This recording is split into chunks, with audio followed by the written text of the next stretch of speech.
Merci de prendre le temps de discuter avec nous donc de votre film Rivière, que bon, on ne sait pas encore s'il y a une date éventuelle de sortie au Québec, mais qui va sortir au printemps en Europe. Donc pour nos lecteurs et les gens qui regardent la vidéo, est-ce que vous pourriez un peu donner le pitch du film, expliquer c'est quoi en gros ce film-là?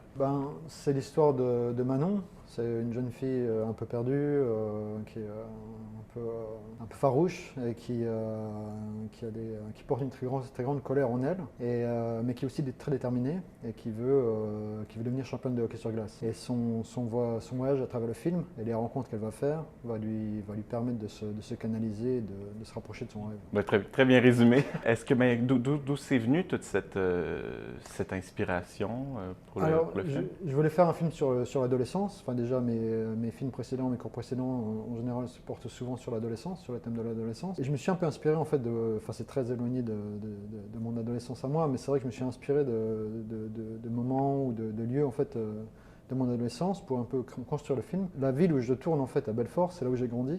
Ok. Et donc je connaissais très bien les lieux, et donc pour essayer je m'en suis un peu servi aussi pour essayer de construire l'histoire. Par exemple, la patinoire, qui est un peu l'élément un peu central du film, Oui. neurologique du film. C'est un lieu où moi j'ai fait du hockey sur glace quand j'étais petit, et Ok. donc c'est un lieu que je connaissais très bien et tout, et il a pratiquement pas changé en fait. Il a gardé ce côté un peu vintage que j'aime beaucoup, et qui fait partie de la couleur que je voulais donner au film. Ben oui. J'étais un peu inspiré de tous les films des années 80-90 justement qui m'ont inspiré, les films de l'adolescence que j'aimais beaucoup. Et je voulais garder un peu ce côté un peu universel, intemporel en fait, Oui. à cette histoire à travers la photo, à travers les décors, à travers les habits, le fait qu'on ne voit pas beaucoup de Mhm. portables par exemple, des choses Ben, comme ça. ben oui, c'est vrai, j'avais pas allumé, mais c'est vrai. Est-ce que donc ça vous a remis un peu dans votre propre adolescence que de justement côtoyer les patinoires comme ça? Oui, oui. Enfin, c'est surtout aussi, bien sûr, enfin, dans l'écriture et tout ça, mais c'est aussi revenir à Belfort, où j'y Oui. allais plus parce que j'ai plus de famille et tout ça. Donc, et c'est revenir sur des lieux justement où j'ai grandi, et donc essayer de me réapproprier pour les remettre dans le film et tout ça. Donc c'est sûr que oui, ça m'a un peu ramené Ouais. en arrière, quoi. Puis est-ce qu'il y a eu des gros défis dans l'élaboration de ce film-là? Bon, après, il y a toujours le problème financier, trouver l'argent, ça a pris beaucoup de temps entre l'écriture et le tournage. C'est vrai qu'on a pris, ça a duré presque 5 ans en fait. Mhm. Donc c'est vrai que c'est long. Et après, on a tourné pendant Covid, on a tourné en janvier 21, donc c'était en Ok. plein dedans une nouvelle vague. Donc ça a été porter des masques tout le temps, se faire tester tout le temps. On a eu des actrices qui sont tombées malades, donc on a dû reporter on a tourné en janvier, février. Mais on a reporté une semaine en avril aussi pour des scènes qu'on n'avait pas pu tourner à cette Mhm. époque-là parce que les actrices étaient malades. Et donc voilà, donc ce problème-là, oui, le manque d'argent, c'était un projet un peu ambitieux. Donc c'est vrai qu'il y avait beaucoup de scènes, et c'est Mhm. vrai que le budget, je pense que était un peu juste pour ce genre de film. Mais bon, on a réussi à ce que ça rentre, quoi. Apparemment, ben oui.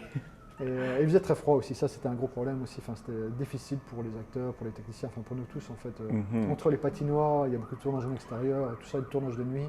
Donc ça, Oui. le froid, c'était compliqué aussi. Est-ce que tout l'aspect hockey sur glace ou même tournage sur une patinoire, est-ce que ça a été un défi ou pas particulièrement? Oui, visuellement, enfin, c'est un truc qui m'excitait beaucoup, qui m'intéressait beaucoup, justement, parce que j'aime beaucoup. Enfin, il y a beaucoup de potentiel avec le patinage artistique ou le hockey sur la glisse, la patinoire, les sons aussi de hockey. Je sais pas si vous. Oui, oui, oui. Enfin, je pense que vous êtes Canadien, donc vous Oui. connaissez les patineurs de hockey, mais c'est vrai qu'il y a un son assez Ben oui, incroyable, les pucks qui tapent les rambardes, les crosses, tout ça, totalement.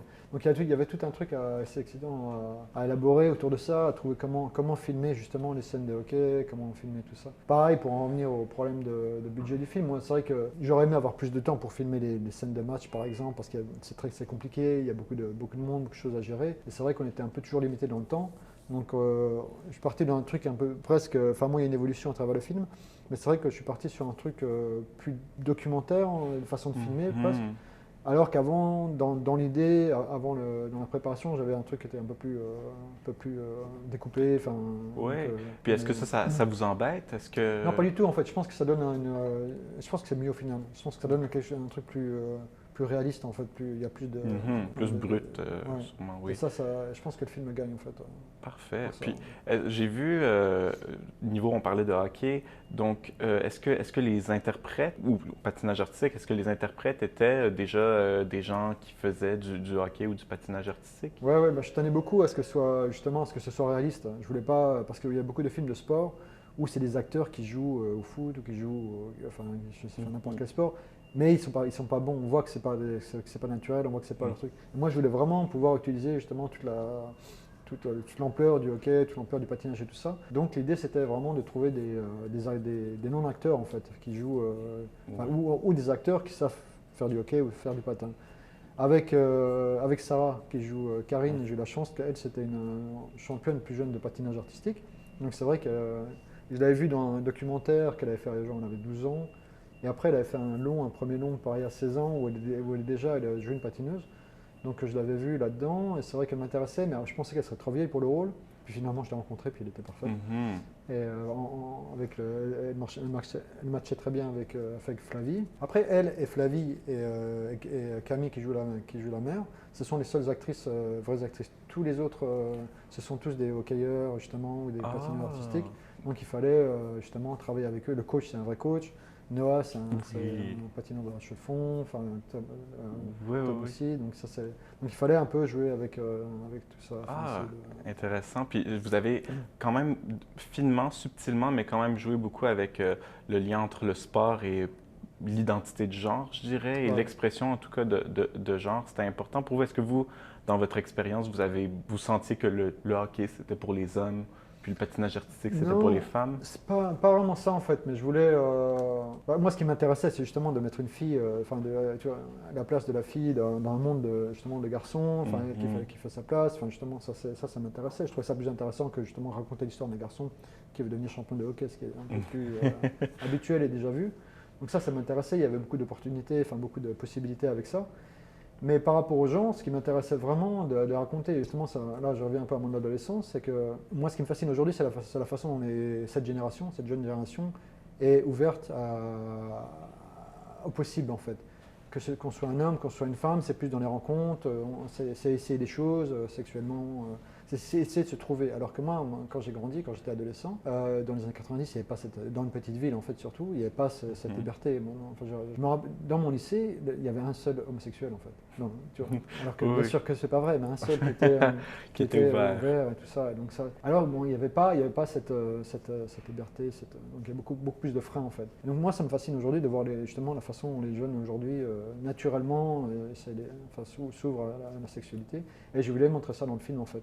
Et donc c'est pas vraiment, c'est pas un coming out, c'est juste une rencontre en fait. C'est la simplicité de la rencontre entre ces deux filles. Est-ce qu'elles sont homosexuelles ou pas? Enfin, ça m'intéresse pas plus que ça en fait. C'est plus le naturel de cette rencontre et le fait qu'elles se rapprochent parce qu'elles se retrouvent pour plusieurs raisons. Est-ce que vous avez été craintif face à comment vous alliez, vous qui êtes un homme, comment vous alliez approcher cette relation entre deux femmes Oui, bien sûr, bien sûr. Non, c'est toujours, enfin, en étant un homme, c'est sûr, c'est toujours un peu plus compliqué. Mais après, ma co-scénariste, c'est une femme qui est homosexuelle justement, donc elle m'a un peu aidé avec ça, dans l'écriture des personnages. C'est sûr que ça aidait. Et après, c'est plus trouver les bons castings en fait, trouver les bonnes actrices justement qui sont prêtes ou la bonne alchimie en fait, et on sent que ça va passer, que les choses se font naturellement, qu'il y ait une liberté, qu'elle me fasse confiance.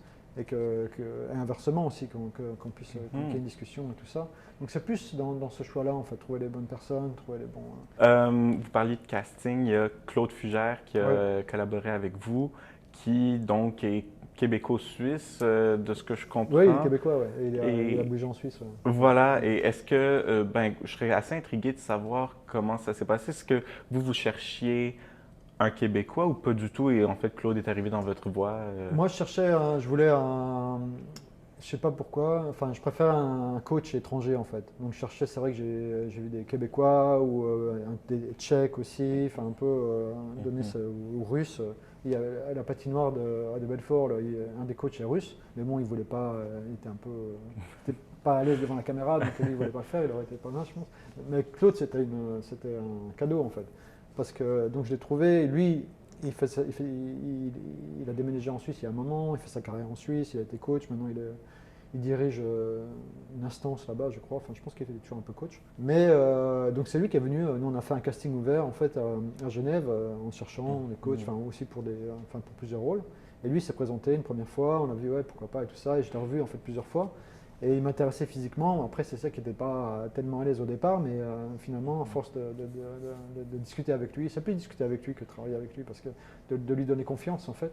C'est vrai qu'il a été parfait. Et lui m'a beaucoup aidé dans les phases de jeu et tout ça après, justement pour mettre en scène le hockey en fait. C'est lui qui m'aide à chaque fois ouais, pour les phases de jeu, comment faire ci, enfin comme ça. Et puis après, bon, moi Ah.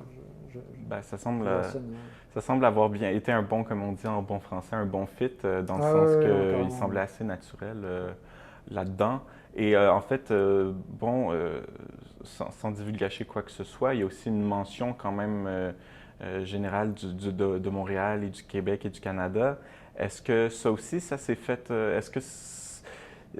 comment ça en est arrivé là que finalement vous avez tourné quelques scènes Ouais, parce que dans à le scénario, Montréal? en fait, Manon, elle a ce rêve justement de devenir, de devenir hockeyeuse professionnelle et tout ça. Et en Europe, il n'y a pas en fait. En Suisse, il n'y a pas de hockey professionnel non plus. En France, laisse tomber. En France, le hockey, le niveau n'est pas très bon.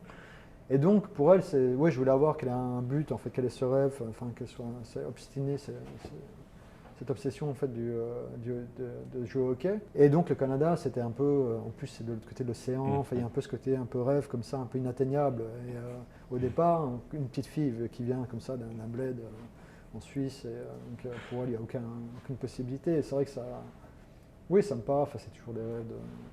Même si je le ramène à moi, de devenir de Belfort et finalement arriver à faire un film et tout ça, il y a aussi ce rêve d'impossible en fait, qui est intéressant. Donc là, oui. Et après, donc, pour moi, le Québec, c'était une évidence, parce que c'est vrai qu'il y avait, il y avait une, il y avait je me suis rendu compte qu'il y avait des équipes professionnelles ici, enfin c'est plus ou moins, je pense que ça l'était quelques années, je crois que ça revient maintenant. Ils ont arrêté Oui. quelques années. Pour moi, c'était un peu une évidence Oui. de l'amener ici. Donc, vous avez collaboré avec les Carabins, donc, de ce que je Ouais, comprends. et ça, c'est grâce à Claude aussi. C'est Ah, lui qui nous a mis en contact avec les Carabins, parce que justement, je crois qu'il connaissait un peu. Il connaît un peu du monde ici. le Donc, milieu, oui. ouais. Vous êtes franco-suisse, de ce Ouais. que j'ai cru comprendre. Est-ce que vous sentez que et la Suisse, en fait, est mise à l'honneur à Cinémania cette année. Ouais. Le cinéma suisse, comment il se tient? Est-ce qu'il se fait submerger par le cinéma français? Est-ce que vous sentez qu'il y a une nouvelle vague de cinéastes suisses? Ouais, je pense que, ouais, enfin, pour les Suisses, enfin, moi, j'avoue que je ne connais pas hyper bien parce que j'ai grandi en France, j'habite aux États-Unis, donc c'est vrai que je suis un peu détaché maintenant de. Mais il y a clairement une nouvelle vague en fait en Suisse. C'est vrai qu'il y a plusieurs films qui sont ces dernières années qui sortent et qui s'exportent plus. Parce qu'un des problèmes du cinéma suisse en fiction surtout parce qu'ils ont quand même un historique en documentaire, ils sont très bons et qui s'exportaient quand même plus. Le cinéma suisse narratif, c'est vrai qu'il avait du mal quand même à s'exporter ces derniers temps. Et là, il y a, il y a quand même des choses qui se passent. Il y a plusieurs films qui arrivent à trouver leur place et tout. Donc c'est vrai, je pense qu'il y a un peu. Mais après, moi, je suis pas très bien placé pour en parler parce que je suis pas vraiment en contact de Oui, ces. c'est vrai, j'avais oublié. Pourquoi? Est-ce que c'est professionnellement? Non, non, c'est plus parce que ma femme est américaine et que voilà, et parce j'avais ce rêve de New York. On a habité quelques années à New York et puis. Enfin, après, maintenant, on est dans le sud, mais oui, enfin, après, le problème, oui, c'était un peu un rêve des États-Unis, mais c'est aussi pour ma carrière, je ne sais pas si c'était une bonne idée. Comme encore pour votre protagoniste, Karine, je mélange tout le temps les deux prénoms, mais votre protagoniste qui rêvait du Canada, Ou de il y a quand Manon, même un peu le. Manon, oui, ouais. c'est vrai, et le American Dream. Ouais. Très bien. Puis, donc, c'est quoi vos projets? Est-ce que vous avez des projets à venir maintenant? Oui, j'en ai Pour la plusieurs. salle? Et d'ailleurs, des coproductions, j'en ai deux qui pourraient être des coproductions suisse-canadiennes. Je travaille sur un genre de néo-western post-apocalyptique. Un peu désolé comme ça, mais où je travaille avec un producteur suisse. Et là, justement, je rencontre des producteurs canadiens parce que j'aimerais le tourner entre les deux pays, en fait, idéalement. Parce que ça se passe dans les montagnes, ça se passe dans un truc assez désolé. Et en temps de guerre. Donc j'ai ce projet-là. Et sinon, j'ai un autre projet avec le Canada aussi, mais qui va être plus compliqué pour moi, je crois. qui a à voir avec les autochtones et l'histoire des pensionnats. Enfin, je sais pas si vous. Oui, oui, oui. Et donc j'écris un peu, un traitement avec une co-scénariste, Mathilde Merlot. Mais je pense que justement en n'étant pas canadien, white man, ça va être compliqué à produire. Mais bon, j'essaye. Justement, je discute avec des producteurs, voir s'il y a une possibilité de le faire. Enfin, à travers les rencontres, sinon.